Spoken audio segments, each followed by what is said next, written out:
We are live, everyone. How to get your passport directly for Canada? This is a question. So basically, we're not even looking at permanent residency. We're not looking at anything else. That's the key question everyone wants to ask about today, and we're going to answer that. So there's bad news, good news. We cannot just apply for a passport. You need to become a citizen, right? And as everyone knows, it's not all about, first you have to become a citizen before you can get a passport. A passport is a travel document. It's not actually citizenship.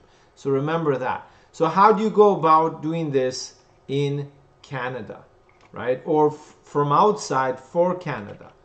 Here are the key points to note. The only way that anyone can get a passport directly without first becoming a permanent resident of Canada is if you're born in Canada or you're born to Canadian citizens, parents. So either one of your parents should be a Canadian or you were born in Canada. That's it. That's the only way anybody can get a passport directly. For everyone else, including me, the process is you apply and you first become a permanent resident. So let's look at this. Here's the passport. Before that is a permanent residency. Before that is a temporary residency, right? That's the natural process to go through to get a passport. The key part is you cannot, very limited people can obviously be born to Canadian citizens or be born in Canada, right? Like you're 40 years old, you can't be, born again, right? At least in this lifetime. So the point is, you want to get your permanent residency because that will be the first step for you to apply for citizenship, which will lead to the passport, right? To get down from permanent residency to a passport or citizenship, you will need to live in Canada for minimum 3 years. That could be including the time you've spent as an international student or international foreign worker, right? Or as a visitor, let's say you're being sponsored and you're waiting for your paperwork to be done. After that, anywhere from 2 to 3 years, according to the regulations as of today, May 12, 2022, you can become eligible for citizenship. When you get your citizenship certificate, which is usually 1 or 2 weeks after the online ceremony, if you were doing an in-person ceremony, you'd get it on the spot. You apply for your passport, which can be given to you within 24 hours to 2 weeks, depending on what kind of application process you go through. So the key question now is, everyone is asking, how do I get that permanent residency so I can apply for my passport after living for up to 3 years in Canada? Well, if you're young, if you've got 2 post-secondary degrees, if your language ability, English or French, is top-notch, or maybe a combination of both, and you've got at least 1 to 2 years of work experience, then you're in luck. And when I mean young, it could be anywhere from 20 to 31, 32, right? Then you can obtain permanent residency if you've got the best profile for express entry directly from outside of Canada. You can apply for permanent residency, come here, live for 2-3 years, and then apply for your citizenship when you become eligible. What about everyone else? What about everyone else, right? Not everyone's going to be 20 to 30 years old. Not everyone's going to have 2 post-secondary degrees. Not everyone will have perfect language ability in English and or French, right? Same as me. I have no clue, right? I'm older than 40. I don't have that perfect language ability, and I don't have 2 post-secondary degrees. So what would I do if I was outside of Canada? Well, then we have to look at the lower level, which is the temporary residency. So people who cannot obtain the permanent residency on the spot on arrival through express entry or through other programs, very limited as well, they will consider coming here as temporary residents, which means international students, international foreign worker, investors. So it's all temporary, renewable permits.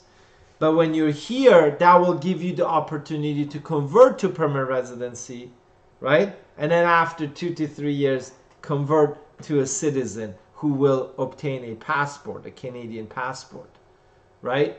So that's the level, temporary residence. So the temporary residency is easier for everyone, right? So for people who are older, for people who don't have perfect language, for people who don't have those 2 post-secondary degrees, well, then it makes sense. Come here on a temporary basis. Let's look at the timelines. If somebody comes here as an international student and they want to convert to PR and then they want to convert to a citizen, we're looking at easy a 5-6 year process. 2 to 3 years for permanent residency after they graduate from school. So let's say, okay, let's say perfect scenario. You study 1 year, you're eligible, you convert in the 2nd year after you graduate to PR. So let's say 2 years, but it's very rarely done. Usually you should put 3 years. If you've studied 2 years and you work for a year, then it'll take you another year. Typically what I see is 3 to 4 years it takes people to get permanent residencies as international students, right? And then you can stay here for another 2 years because you've already accumulated that time. Another 2 years as a permanent resident before you're eligible for citizen. What if you come here as an international worker? Well, typically it's faster because you don't need to study and graduate. So within 1 to 2 years, international workers can potentially apply for PR if they're not already, if they're not coming in through a PR stream, which means they have a job offer, their employer is sponsoring them, right? So as an international foreign worker, you could be looking around 2 years to get your PR and then another 2 years eligibility. It'll take you 1 year to become a citizen. Again, we're looking at 5 years here, right? And then what else is there? What other options do you have? What would be faster? Well, the only option I can give you, or one suggestion sometimes, is if you can't get a job, to come in directly as a PR or directly to gain work experience and apply after 1 year. Then potentially what you can do is also come in as an investor. So if you've got a family, right, and if you come as an investor, right, or a business owner, and you set up your business, buy a business, whatnot, right? It could be a digital marketing business. It could be a business that doesn't even have an office. You just get 1 or 2 people working from home, but you're doing, I don't know, digital marketing. Maybe you're doing outsource IT services. Maybe you're doing a restaurant, or maybe you're doing a consulting business, right? Maybe a transportation business, who knows, right? Maybe a coffee shop, maybe a hair salon. And we do have a hair salon for sale, by the way, folks. Franchise one, great. If you come in then, and if you convert from your investor work permit to a permanent residency after 2 years, your whole family, which means your spouse, partner, and your children under the age of 22 who are dependent on you, would convert. If you send your children to study here and then expect them to sponsor you later as Canadians, you're looking at a 7-8 year process. 7 years. Okay? But if you're the breadwinner of the family and you can bring your family over with an investor work permit, they can study and work for free. I mean, the children get free education up to high school. They get discounted university rates. Your spouse partner can work open work permit, and you run your business, whether it's a branch, a new business, a purchase, whatever it is. And when you convert, or your spouse converts, your children and all of you convert together to permanent residency and then later to a citizenship. But if you come one by one, especially if you send the children first, it will take a very long time for them to sponsor you and for you to become Canadians. And that's the key to understand, and that's what we're gonna basically, that's what we're talking about today, right? How to gain a passport. And again, you can't just get a passport if you're not born here or to Canadian parents, so you gotta come through temporary residency or permanent residency streams. And if you don't have that job, or if you don't have that age with education and language ability, you've got to come through temporary residency. And if you want your whole family to become permanent resident, well, you can obtain an investor work permit. Come in within 4 months, run the business after a year. Within 1 to 2 years, you or your spouse or partner, if you have one, will convert, or yourself, through various streams, whether it's provincial or federal. And remember, everyone, the route to passport takes time. You've got to be patient. But you're saying, hey, I can buy a passport, or I can do a golden visa in Europe or somewhere else. Well, in the G7 countries, right? US, UK, Germany, France, Australia, Canada, all these countries. Who will give you the fastest passport? Fun fact of the day, it's Canada. So if you're looking for that fast passport, it may sound like a long process, but Canada is one of the most aggressive G7 countries in giving passports to its new immigrants who have settled in Canada. Remember, when you do want to apply for citizenship, you've got to do the knowledge test if you are between a certain age, and you should have paid your taxes or filed your taxes. So even if you're not really living here or coming back and forth, make sure you file your taxes. One of the core points in terms of applying for your citizenship. They want to make sure you're integrated into society, and society as a whole. One part of it is culture, family, work, and of course taxes. Okay, we're gonna, and this is a YouTube live, everyone, so we're gonna jump into a YouTube session where our followers are posting questions and we get to answer them live. So that's the good part today, that we can do the live, we can answer your questions, whatever it's about Canadian immigration. So Chanel says, hi Reza, just want to ask, how long are study permit applications taking to process nowadays? It's taking about 2 months in very fast places, so Latin America. In slower places, it's especially regular stream, not student direct stream, it can take up to 3 months as well. If it's taking longer, it could be specific regions, could be taking longer, but usually what we've done is I've seen it 4 months as well. Some of the applications we've submitted in end of December, they were processed and approved second half of April. So those are worst case scenarios, and there was some, holidays. So I would say right now you're looking at best case scenario. Non-student direct streams is 2 months is minimum, and up to 4 months worst case scenario, but probably around 3.5 months average. And again, every embassy will be different, folks. We've got Sarveen Fatih. Hi Reza, I'm planning to apply for a spousal open work permit from Iran. Sarveen, how are you, Sarveen? Chetori. Can you share the average timeline from Iran? The website is 34 weeks. Oh, wow. How should I reach out to you to get help with the file? I left a message. Okay, Sarveen, I'm running a little bit behind schedule. We're kind of short-staffed these days, so I will reply to you.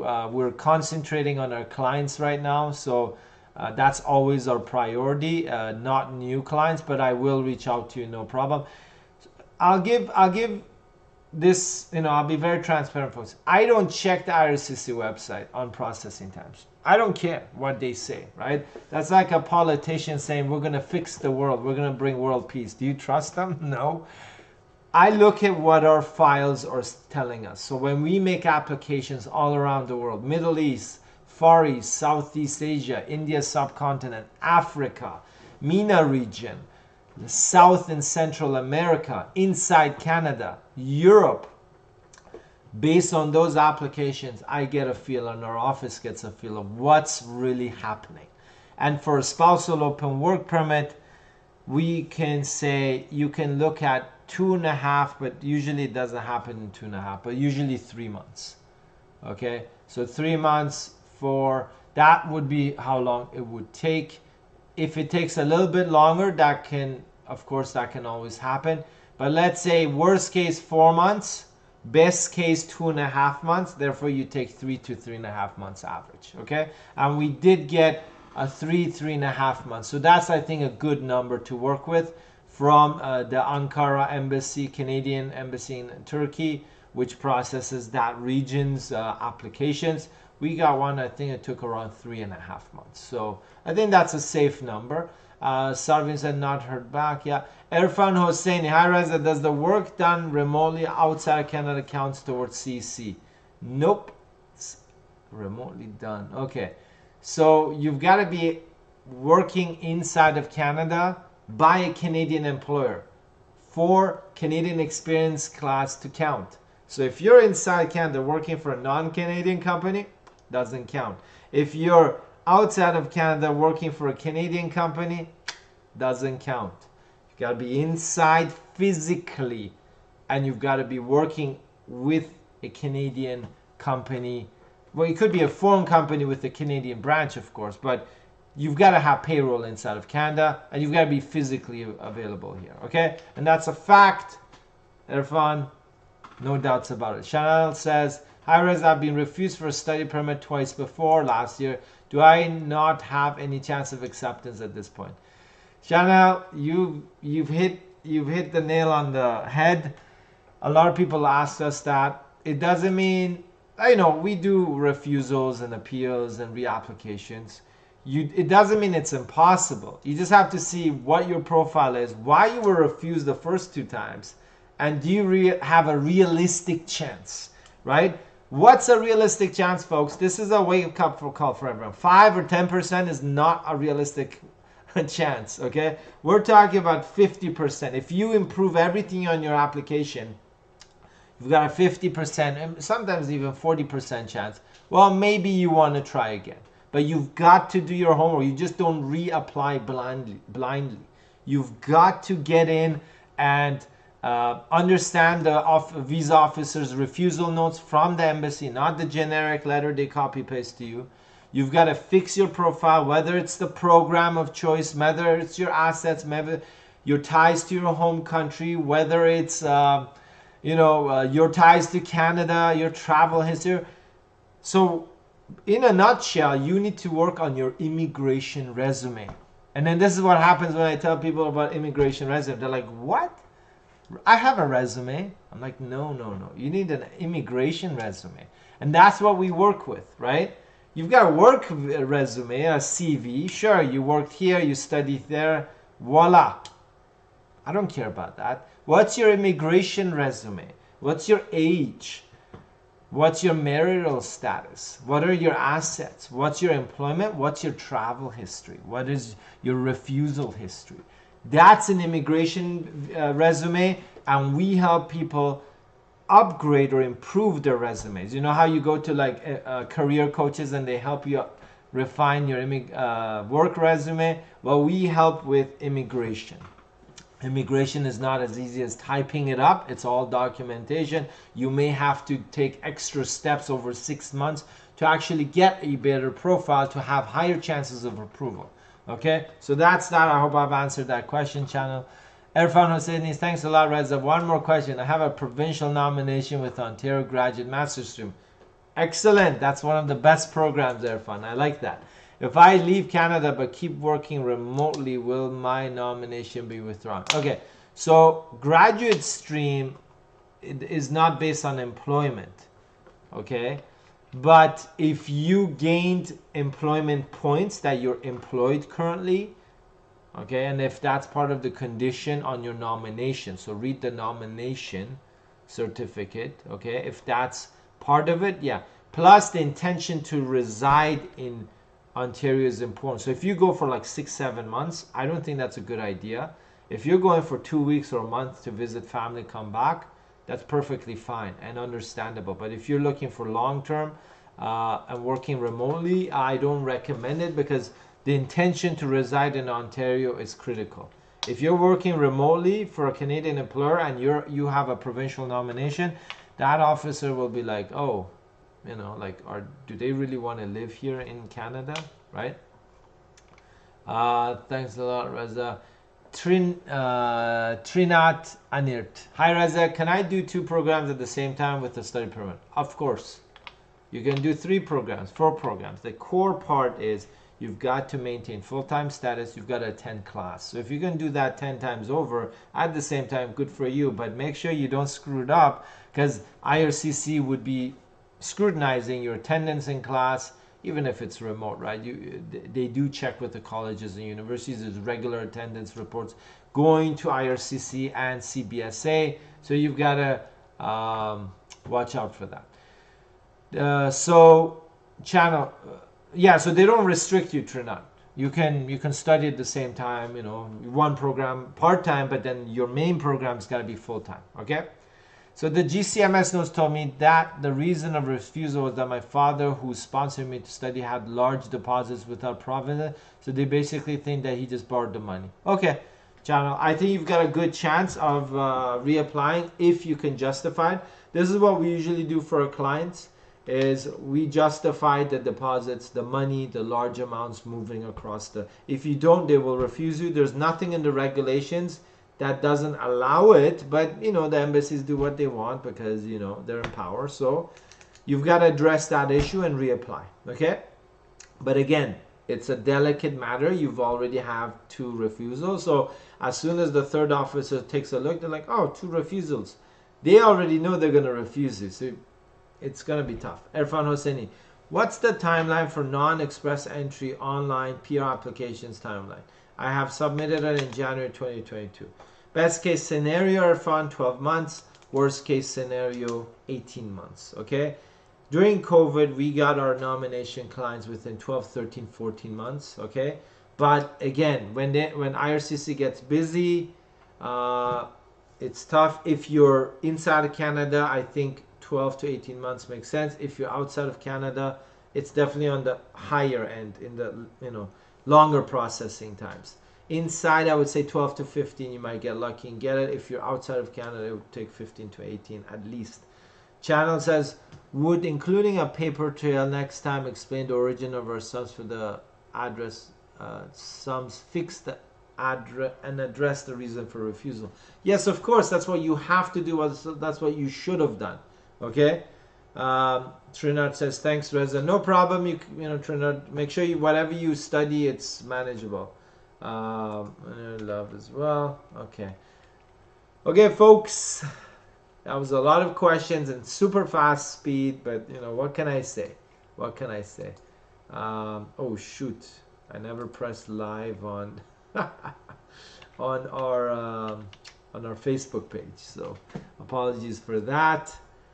We have to do that now or later, next YouTube live. So we're here every Thursday, everyone. In case you have questions, you've got friends or family who need some advice, we're here. Irfan says, thanks, Reza. You are always super helpful. No problem, Irfan. Always available to help. Channel says, that was the only reason of refusal from application. I'm 18 years old with over 5 months of work experience. I have experience of studying at a DLI with a 3.64 GPA, and I was named on the Dean's list. Well, Channel, make sure you address those reasons and you design a perfect application and you resubmit. Sarvin Fati says, thank you, Rez.